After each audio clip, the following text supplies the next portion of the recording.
We are the best police department in the country, and we're very proud of it.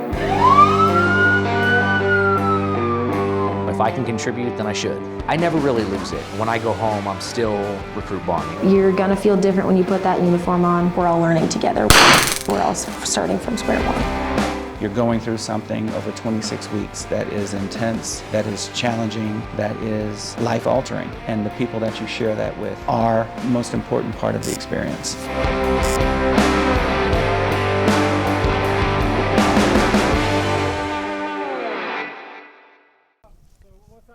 Officer Gainey is the lead recruit trainer for Class 196, but that doesn't mean he takes on this large of a class alone. He, along with his assisting officer, Officer Dunstan, handle the day-to-day, but the training staff as a whole pitch in, especially when he's away for military leave. What's the old saying? It takes a village. Yeah, here at the Academy, I'm some of the most professional instructors I've ever had the privilege to work with. I know with me having to leave several times throughout the month for my military duties, everybody's eager to help. Hey, Gainey, I got that. I know you're going. I'll cover down here. And likewise, I mean, not even military, if another officer or instructor has to go on vacation with their family or for whatever reason, we're there, we're a team, and we're some of the best in the nation, no doubt. I was working very closely with Officer Gainey, and he left nothing on the table. As soon as we heard about something we needed to do, we were on it, and we knocked it out very early and very quickly. So I was not worried about it. Once we started getting things moving, I was just trying to adjust myself just to being back to like the officer role, which I've been away from for a little bit. So that's where their passion lies. You know, you can go talk to somebody in the K-9 unit, you can go talk to somebody in the helicopter unit. That's where their passion lies. That's where they want to do the best each and every day. And the same can be said for our training staff. As I said, they come in each and every day with a lot of energy so that they can pour into the recruits and make sure that they have every tool that they need to succeed. That's where their passion lies, and that's what they're best at. That's why they're out here. Week 18 marks 2 months from graduation for Recruit Class 196, and with that comes a level of confidence in knowing their routine. A major part of that routine is academics, and testifying for court is just one part of the classroom instruction they'll take to their divisions. I'm Louis McFry. I am with the DWI Task Force. I've been with CMPD getting ready to hit 16 years, okay? Love this job, I do. Wouldn't be here for 16 years if I didn't. Not doing something that long that I hate doing, okay? You guys made a good call, okay? Stick it out. You'll have good days. You'll have bad days. I promise your good days are gonna outweigh your bad ones. So what we're gonna talk about today is testifying, preparing for court. I wanna go ahead and on the record, is anyone unaware that once you become a police officer and you take someone to jail, you have to go to court? Okay, so when I see you in court in a couple months, I better not hear, God, I hate this. No one told me I was gonna have to. Okay, I'm telling you now, you're gonna have to go to court. All right, it's part of the deal. You get paid to be there, all right, it's okay, it's not that bad. All right, has anybody ever had to go to court? Yeah, what, speeding probably? I didn't say why you had to be there, right? All right, so, if you've never seen the inside of a courtroom and TV is the only exposure you've ever had to a courtroom, raise your hand. The honest people, I love it. Yeah, you were you were definitely way late on that one. Yeah, you should have just been like, nah. All right, it is not like it is on TV, all right? Judge what? Judge Judy. No, it ain't no Judge Judy. All right, so, one of the things I like to say about court is something I was told on my first day. As a rookie coming in, I had no clue what I was doing. Anybody else feel that way? Okay, trust me, that don't go away for a while. Embrace it. Learn what you can, but don't get freaked out. Everybody was in the same position. My sergeant called me in. He is now since long retired. He was a no-nonsense sergeant. He said, McFry, if you're not going to court once a month, I'm writing you up for being lazy. I thought he was kidding. He was not. All right? I was told on my first day, if you were not getting subpoenaed to go to court, you weren't working. He said, you are a secretary and a pair of boots if you're not going to court. All right? It still holds true. All right? Now, are there going to be days where all you're doing is doing reports? Yeah, it happens, guys. Okay? But if you're not out there locking people up, are you ever going to go to court? No. Okay? And if you ain't locking people up, you're probably missing something. So we're going to talk about going to court. The more effective an officer is, it's going to show. All right? It's going to show in your demeanor. It's going to show in your preparation. The preparation, and like I said, I can't teach you the test. Okay? Hint, hint, wink, wink. Okay, some of you are like looking at me like a calf staring at a new gate. If you ain't from the South, you may not know what that means. Get with me later. All right? Preparation for court begins when? When do we think it begins that you're going to have to prepare? Okay, as soon as you make that arrest, you better start preparing. All right? Because your investigation ends when? When the case closes, right? But when you put handcuffs on somebody, you better have what? Probable cause. You better have at least some type of that investigation done at this point. All right? If you ain't got nothing to start putting handcuffs on people, we're going to see you on the news, and not in a good way. But your reputation is important. All right? Because it takes one uh-oh to erase 1,000 attaboys. All right? You will take years building your reputation. It will take one misstep to trash it. That's serious. All you have is what you give. Let me see, who's the oldest in the class? How old? 50, sir. God bless your soul. Recruit Williams is no stranger to the process of the academy. He spent some time with our first journey class, Recruit Class 193, before he sustained an injury that had him recycled to 196. The first time around in Class 193, it was a great experience. I was humming along. We did the Cooper fitness test. I did not score well on that. I was disappointed. So not only did I do PT with my class, but I was running and doing things on my own. And being the person that I am, I went too far with the exercise, and I ended up injuring myself quite severely. I had a stress fracture and didn't know it, and came in to do the POPAT. Going through that process, I did the long jump, I grabbed the fence and just heard a pop, and next thing I know, I'm looking up at the ceiling of the multi-purpose room, and the leg was broken. I had emergency surgery, got a metal rod through my leg and recovered. The second time is the charm. When I first started, I was 48, had a birthday, turned 49, started again at 49, just turned 50 a few weeks ago. So I have every confidence in the world that I'll make it through this time. I'm doing everything I can with academics and the physicality of it all, knowing my limits. And the staff, you know, they're doing everything they can. I feel fully supported. My teammates, the other recruits, the professors, everybody is very supportive. Yeah, I think now he knows that he can do it. It was a tough time in his life, I know, for as far as the injury and the physical part, as far as the rehab. And then I know he wants to be a police officer, so it set him back, but he was still determined. And he's doing great, and he did great at the POPAT as well. With Recruit Williams fighting back from an injury to make it here, POPAT Day was as big as any. Though the nerves were there, there's not much of a reason to get yourself worked up with a last name that puts you at the back of every line. That is, unless they reverse the order. As we've said before, I was in 193 and now 196, and I've never been first.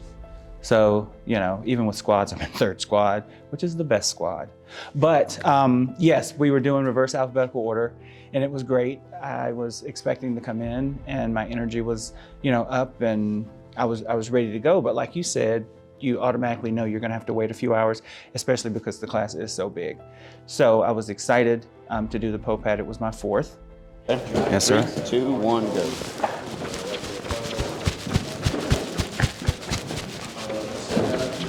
Sir, sorry.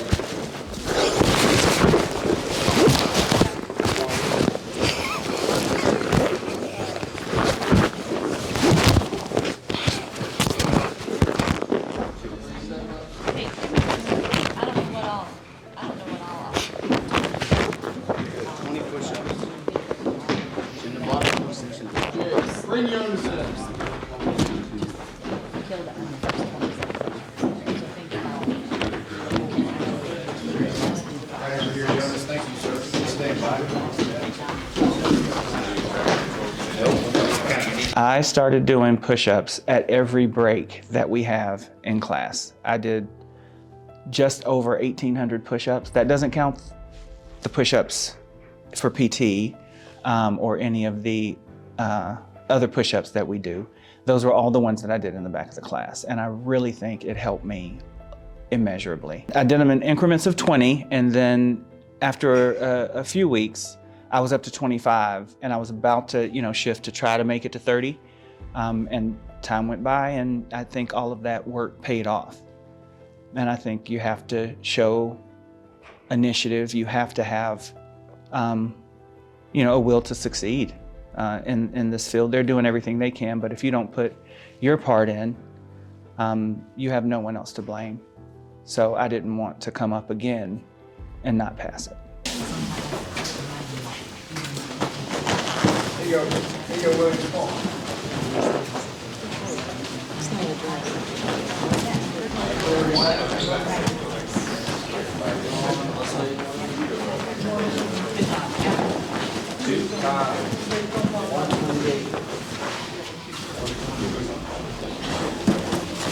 Through the obstacle. Make sure you cover the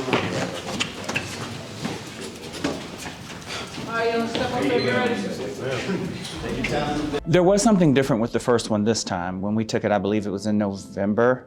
Instead of the 6-minute time coming up and, you know, you just stop what you're doing, this time they let it run.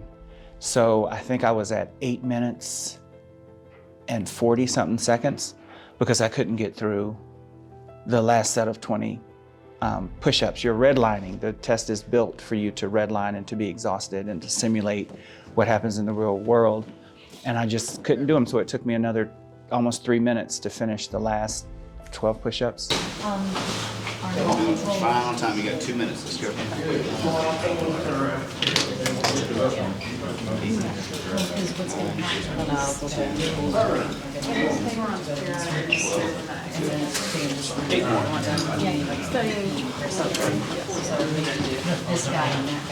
Let's get it. Let's go. Grant and Billy. 16. Oh yeah. 17. Yeah, I'm gonna 18. do some work on that. You got 1:20. You got 2 more and 3 and you're done. And this time, I was going through it, and Officer Eddard said, "You got 2 more, and then you got the bag roll." So, you know, at that point, I knew I was home free. Yes. Yeah. Come on. All right, so you say go here, the first orange cone, then you're gonna go around the orange cone, you're gonna come back and go around the chair. 2 and 1. After the second time, you're gonna go through the obstacle course, over the blue tape, over the fence, under the...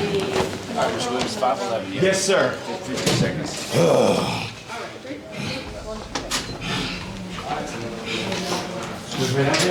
can wait out here. You still got to do scenario 2, right? Yes, sir. 511. That's what I'm talking about. Thank you very much. That's what I'm talking about. Thank you very much. Yeah. Thank you very much. Give me some. Hey, which day? Yes, sir. I was just thinking about, you know, how far I'd come, how I've been doing this for at least 13 months. and then my injury and all that good stuff, coming back from the injury, having taken the POPAT, hurt myself, taking it again and, you know, didn't pass it. This was my 4th iteration. And I was just glad to know that I can do it. You know, it's something we have to pass to be able to graduate. And I wouldn't want it, you have 2 practices and then the 3rd time, you know, it's go time. So I didn't want to be that close to graduation and then something happen, you know, with POPAT. So now that I know I can do it, now that I know it's something that I've accomplished, I feel like I've accomplished a goal. And I'm still happy about it. Yeah, so Recruit Williams, that was a big one. I mean, he had a huge injury on that fence, and man, I could imagine taking that POPAT. He was scared, and I know he was. He told me he was, and to face that fear, to face that challenge, and overcome, that was pretty awesome. And I'll tell you, I was on military orders when he took that POPAT, and he emailed me that Friday evening how excited he was that he overcome that challenge that you're talking about, that injury, and came back and then killed it, did a great job. So he was super excited, and I'm proud of him as well. On one hand, they know that the road I'm traveling through this academy is a little bit different, but there are so many places where we can connect and we can support each other, that's really what wins the day. We all want each other to succeed. We want to be there to see each other succeed. And I feel that the first people I wanted to get to, you know, were the ones outside the door. And I'm grateful for that. That's part of the win, is the reaction from the other recruits. You're going through something over 26 weeks that is intense, that is challenging, that is life-altering. And the people that you share that with are, you know, the most important part of the experience. Recruit Williams may know plenty from his time with 193, but he still has to make it through 196 to earn his badge. With a new class comes new lessons. Today, the lesson is on domestic violence response. I've been doing domestic violence investigations officially in the DV unit since like January of 2017, which I thought was just like a couple years ago, but I think it's like 7-8 years ago now. So it's been a while. And in our unit, I don't know. At one point I had counted, I made like a little note in my binder that said I was like the lead on over 1,800 DV cases, but that would have been like 2 or 3 years ago. So whatever that number is, plus, I don't know, like 400 or so. So that's all we do is domestic violence cases. So across the country, you guys can follow along in your lesson plans, but law enforcement agencies, we've kind of changed the way that we respond to domestic violence calls, domestic violence investigations, anything like that. And we have got to realize the essential role that we play in DV investigations. And I say that because a lot of times, even as far back, as close back as like 2016, we were kind of telling people like, hey, go sign out your own warrants. You know, there's signs of injury on a DV victim, and we're like, yeah, just go sign out your own warrants. Do you think that was working out real well? No, because a lot of DV victims are not going out to sign out their own warrants. A lot of times, DV victims are calling police because they want help in the moment. It's not necessarily because they're worried about prosecution and arrest and how it's going to look down the road. They're just thinking about help in the moment, get me safe.